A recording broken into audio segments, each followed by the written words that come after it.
up, bodyweight warriors, and welcome back to another video. Today I want to talk to you about stretching out the pec, but not just stretching the pec, actually developing flexibility, developing a full range of motion and strength. Before we jump into today's video, I want to first of all talk about two things.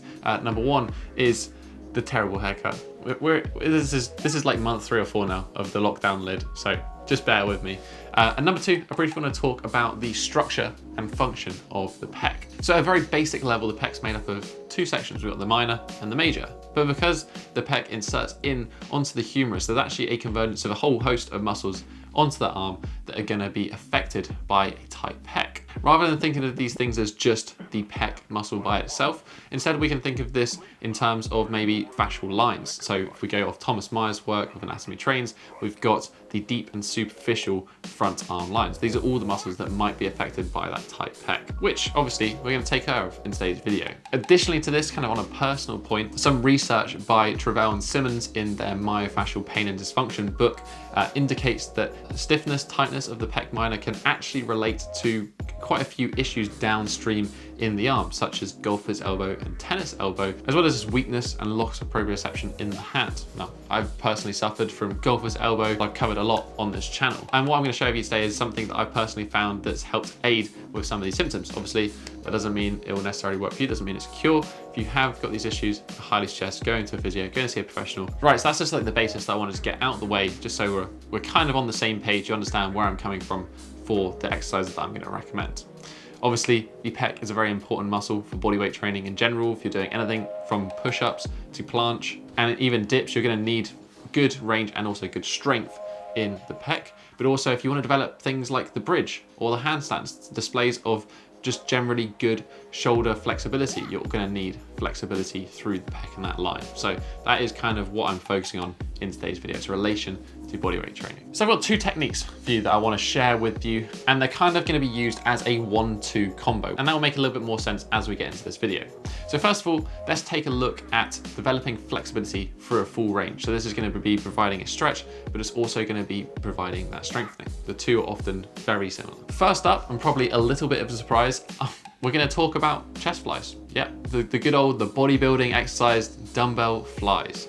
Now, often these are construed as, just being all about building mass, building hypertrophy in the pec, but we can use a dumbbell fly to develop really great flexibility through the shoulders and also strength and a little bit of mass. Obviously, like all drills, how you perform the exercise matters. So I've got 2 options for you. Number one, we're going to talk about just the traditional chest fly. Now, first up, I'd like to mention that I have a little bit of a dodgy setup here simply because we're in a lockdown in the UK, I can't access a gym, so I'm training at home, and this is the best setup that I have. I'm using a bolster underneath my shoulder blades, and that actually allows me to get into a position of more retraction in that bottom position. It allows my shoulder blades to move more and just get a little bit more range through the chest. So this is a nice addition. It's not necessary, you can just use a bench, but I quite like it. Now for the traditional chest fly, people kind of move in just a pretty linear up and down fashion, focusing around kind of middle of the chest. In this instance, I want to change that focus slightly. Here we're actually going to focus on lowering in the eye line. The reason we do this is 1, it provides a greater stretch over the pec in general, but 2, it's actually just more of a comfortable position for the shoulder. It creates a little bit more space because it helps us to begin to work on that element of retraction and external rotation. And because the pec is an internal rotator, it's going to provide that additional level of stretch. When performing this one, I would recommend having a slight bend in the elbow, maybe like a 5-degree bend, but ultimately, if you're working on things like the planche and even the iron cross, then you might actually benefit from keeping the arms in an active lockout in this position to get some conditioning over the tendons of the elbow. The range that I'm certainly demoing is on the extreme end. That's why we're using it to develop flexibility and range of motion. It's also developing strength, but ultimately we want to get a bigger range of motion out of it. Now, if you're new to this, then I'll kind of recommend a couple of things. First of all, is using a lower weight. People often go too heavy on flies, something I learned from Poliquin. Developing that range, using this sort of range of motion and going lighter on the weight is going to be more beneficial. And certainly, if we're not used to the range, having a load of weight is going to just lead to some issues. So go light to begin with. And if you still have some limitations in terms of shoulder flexibility, then I would recommend limiting the range of motion initially.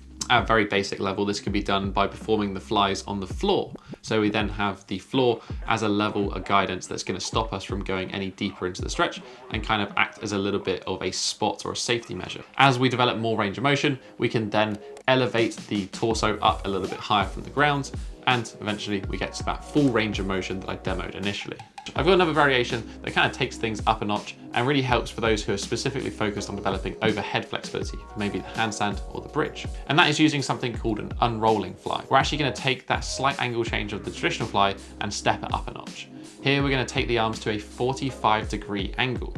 All the same good form cues apply here, so we want to think about retracting the shoulder blades to begin with, lowering, having that slight bend of the arm if you need to. We're going to add an element of this external rotation unrolling in the bottom position. Now, as I mentioned beforehand, the pec is an internal rotator, so the external rotation adds that extra stretch over the muscle. But actually, it has a nice flossing effect over the fascial in the arm and up into the shoulder. And I really find that this one in particular has a great effect when it comes to developing shoulder flexibility. Again, just like the first drill, you want to build this one up, both in terms of weight and range of motion. We can start on the floor again and build up. You kind of need to take this one at an individual level. That's how we should be treating all of this. Now, when it comes to performing these, very simply, we can just do some reps.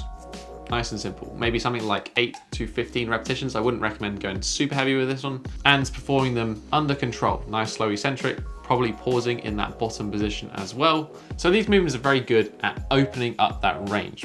Because we're loading the stretch as well, we can provide a very deep, very nice stretch over the shoulders and also build some strength as well. The second technique, the one that we're going to kind of pair with this is that 1-2 combo, is going to focus on the antagonistic muscles, the muscles that oppose the pec. And in this instance, we're going to be focusing on the traps, the rhomboids, and the rear delts. To do this, we're essentially going to be performing a mirror image of that original fly position. However, rather than being chest up in a fly, we're going to be face down on the floor. In this instance, we're going to be actively pulling our arms into that open position. So this is about contracting for a period of time, and as we contract, we're not going to let those arms sink, but we're actually going to do the opposite. We're going to try and lift the hands progressively deeper or higher into the stretch. Now, much like the progressions beforehand, we can play with the angle slightly here. We can perform it with the hands in the eye line, like the first sort of more traditional chest fly, again, lifting into max range of motion. We can perform it in a more eye position with our arms at 45 degrees, much like the unrolling fly. Also works very nicely, probably better if you're more focused on bridge or that overhead handstand position.